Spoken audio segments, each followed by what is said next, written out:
The runway is in sight, but the danger is invisible. Out of nowhere, wind shear slams into the jet, forcing the pilots into a battle against nature. What followed was a near-death experience, and a masterclass in human instinct. This isn't a simulation. This is what happens when Crosswind turns catastrophic. As our Airbus A320 sliced through thickening clouds, the world outside transformed from serene blue to a menacing wall of gray. The weather radar glowed with bursts of red and yellow, each pulse warning of turbulence ahead. In the cabin, passengers clung to their armrests, eyes flickering with silent questions. But in the cockpit there was only focus. Every checklist reviewed, every system double-checked. The radio crackled with updates from air traffic control, their voices clipped and urgent. Severe weather over Hamburg, expect turbulence on final. Each word added weight to the moment. Lightning forked across the sky, illuminating the rain-lashed windows and casting fleeting shadows across the flight deck. As we began our descent, the aircraft shuddered with the first punch of wind shear. The autopilot worked tirelessly, but the storm's grip tightened with every mile. The horizon vanished, replaced by the relentless swirl of rain and cloud. Every instrument was a lifeline, every procedure a shield against the unknown. In these moments, experience and instinct take over. The storm outside was unforgiving, but our resolve was firm. This was more than just a flight, it was a test of skill, courage, and trust. And the real battle was only just beginning. The world outside the cockpit was a blur of angry gray clouds and driving rain. The sky seemed to press in on us from all sides, the horizon lost in a swirling mass of water and vapor. Every now and then a flash of lightning illuminated the churning clouds, revealing just how close and menacing they truly were. The roar of the engines was nearly drowned out by the relentless drumming of rain on the fuselage, a constant reminder of the storm's power. Below, the runway lights of Hamburg Airport flickered through the chaos, a fragile promise of safety. Each tiny beacon was a lifeline, barely visible through the sheets of rain and mist. They seemed to dance and shimmer, distorted by the weather, but their presence was reassuring. In moments like these, those lights are more than just guidance. They're hope itself, a sign that the ground is near, and that this ordeal will soon be over. My first officer Alex and I gripped the controls, eyes locked on the instruments. Our training kicked in, every muscle tense, every sense heightened. We exchanged quick, silent glances, communicating more in a look than words could manage. The cockpit was filled with the hum of electronics and the occasional crackle of the radio, but our focus was absolute. Our Airbus A320 felt less like a modern jet and more like a small boat tossed on a violent sea. The wings flexed and shuddered with every gust, the entire airframe creaking as it fought to stay on course. It was a humbling reminder that despite all our technology, nature still held the upper hand. The wind howled, slamming us with a brutal crosswind, each gust threatening to shove us off course. The aircraft rocked and swayed, the nose drifting with every unpredictable blast. It took every ounce of concentration to anticipate the next move, to stay ahead of the storm's fury. The autopilot was off. This landing demanded a human touch. Machines can only do so much. Sometimes it's up to the pilot to feel the aircraft, to sense its limits and respond in real time. My hand hovered over the controls, ready for anything. My hands made constant, minute adjustments, side stick, thrust levers, rudder, fighting for control. Every movement was deliberate, calculated, a dance between man and machine. The feedback from the controls was subtle but vital, telling me exactly how the plane was responding to the storm. The rain hammered the windshield, wipers struggling to keep up. Visibility was reduced to a few hundred meters at best, the outside world a shifting, watery haze. Each swipe of the wipers revealed only more chaos, but we pressed on, trusting our instruments and our instincts. 50 feet, the automated voice called out, calm amid the chaos. That mechanical monotone was oddly comforting, a steady presence in the storm. It marked the final moments before commitment, the point of no return. I prepared for the flare, using the crab technique to counter the drift. The nose of the aircraft was pointed into the wind, the main gear lined up with the runway. Timing was everything, too early or too late, and the landing could go wrong in an instant. Just before touchdown, I'd have to kick the rudder, straightening the plane at the last second. It's a maneuver that demands precision and nerve, a split-second decision that can make all the difference between a smooth landing and a dangerous one. Alex called out, "Wind 270 at 35, gusting to 45. His voice was steady, but I could hear the tension beneath it. We both knew what was at stake. Every number in that report was a new challenge to overcome. The pressure was immense, but my focus narrowed to the far end of the runway. In that moment, nothing else mattered. Not the storm, not the shaking, not the uncertainty. All that existed was the strip of tarmac ahead, and the task of bringing everyone safely home. Everything else, the noise, the shaking, the rain, faded into the background. It was just us, the aircraft and the storm, locked in a battle of wills. And as we descended those final few feet, I knew that every decision, every movement, would define the outcome of this flight. Suddenly, a jarring siren blared. "Wind shear, wind shear, wind shear!"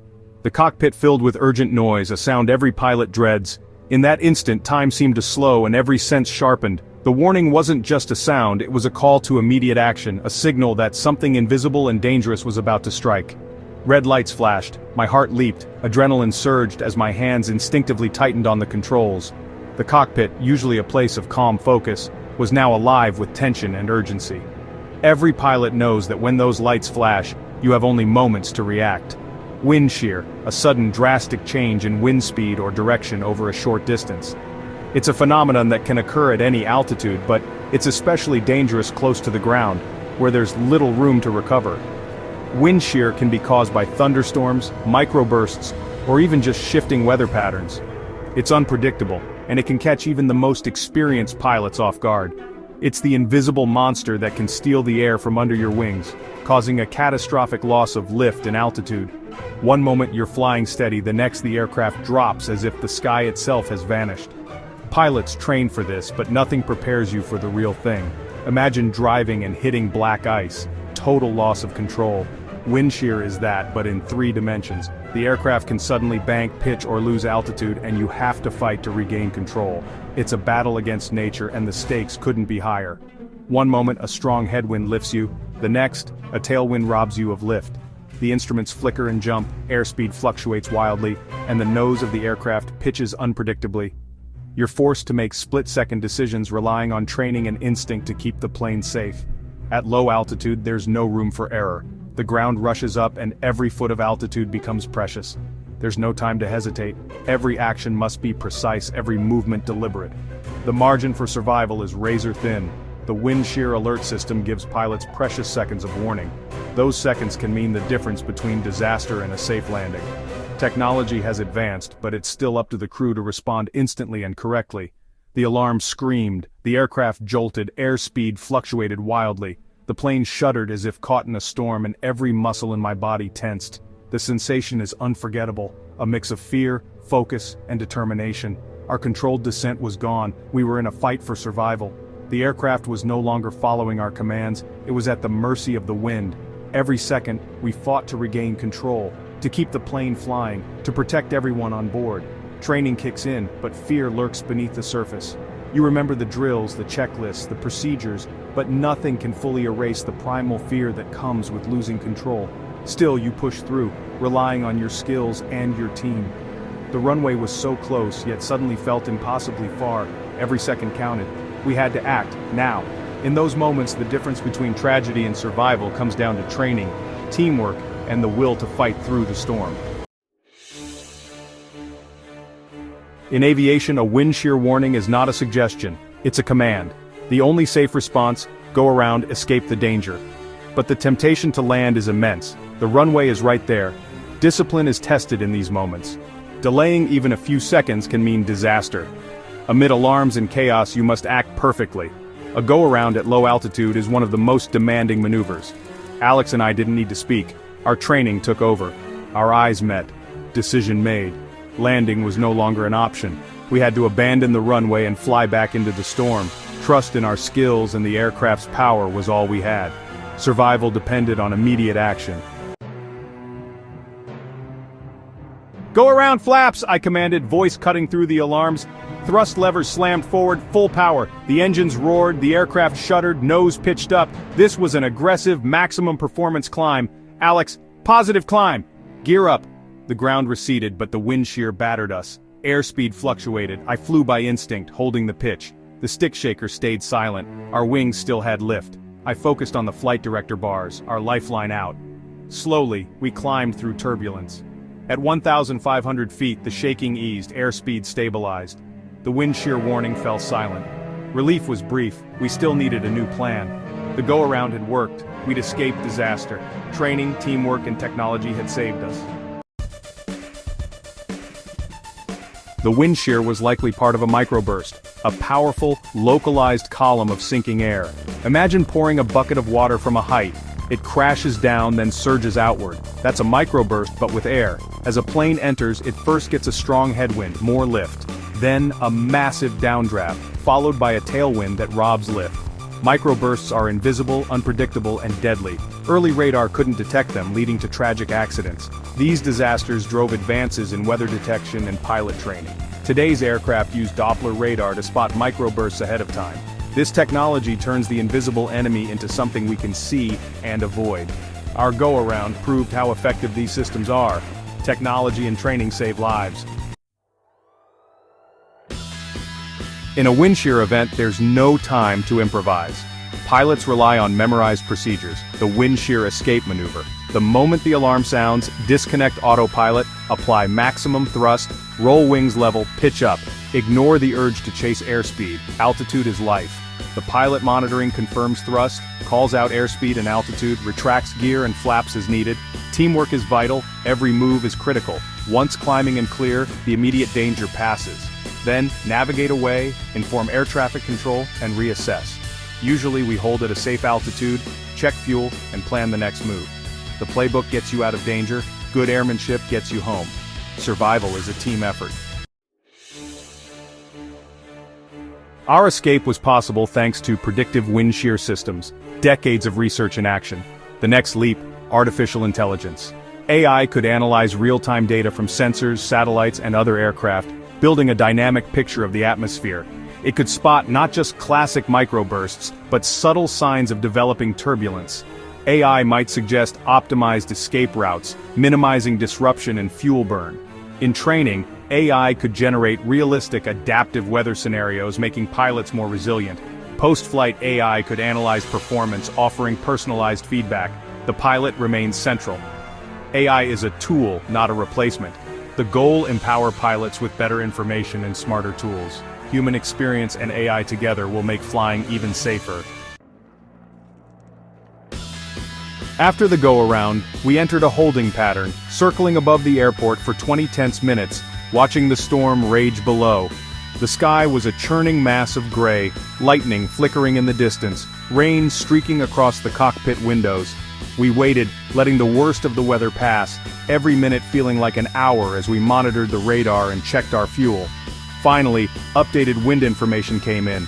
No more extreme shear, just a strong, steady crosswind. The threat of sudden gusts had faded, but the challenge was far from over. We briefed for another approach, reviewing every step, every contingency.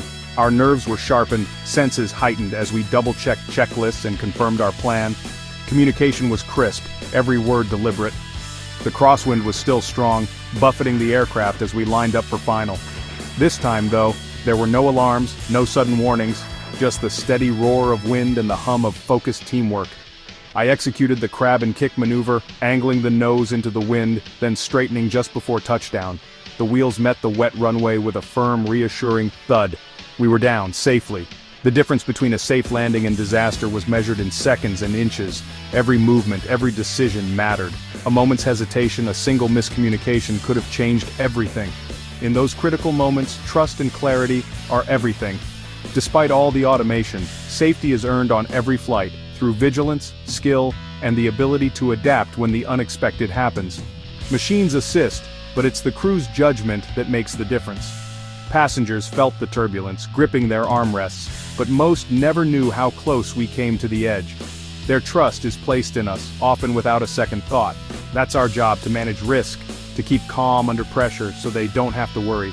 We carry the responsibility for every soul on board. Every close call is a lesson, a data point for future safety. We analyze, we learn, and we share our experiences to make the next flight safer. Our experience feeds into training, refining procedures, and preparing crews for whatever the skies may bring. Each challenge makes us better. Each flight, each lesson makes aviation safer for all. One landing, one decision, 1 inch at a time. As we taxied in, the rain eased and tension faded. We ran checklists, professionalism masking the adrenaline. Our safe outcome wasn't luck. It was the product of training, technology, and a culture of learning. Simulator hours made our response automatic, bridging the gap between knowing and doing. Technology, like the wind shear system, gave us the warning we needed. Every close call is a chance to improve. We'd file a report, adding to the data that makes flying safer. These moments test and validate the system. They remind us of our responsibility, and they make the skies safer for every flight to come.